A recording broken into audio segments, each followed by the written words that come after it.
The Automan here. Today we're talking about extended warranties and service contracts. I get asked a lot of questions about these, and my standard answer to folks is you really need to read it and know what's in it and what's covered with it. Often when you purchase one, the statement will be covers the vehicle bumper to bumper, and unfortunately nothing could be further from the truth sometimes when we take a look at these warranties once they've been purchased. At the West Automotive Group, we often recommend to our customers, if you're purchasing a vehicle and have an option to purchase one of these warranties, please bring the contract in and we'll take a look at it for you. But let's talk about some of the things they will and won't cover a lot of times.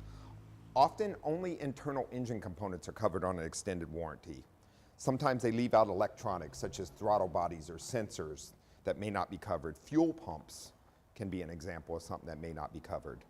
And often to have a component covered, it must be damaged by an internal engine or transmission or drivetrain component.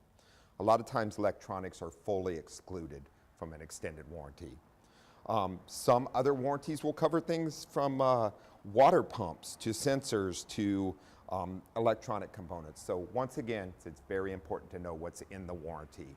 I'm Brian Bowersock, the Automan. For more automotive news and helpful tips, join the Automan next Friday during News 8 at 7 a.m. and 7 p.m. on the CW. Plus, you can always listen to Auto Talk Radio every Saturday morning at 7 on the AM 760 KFMB radio.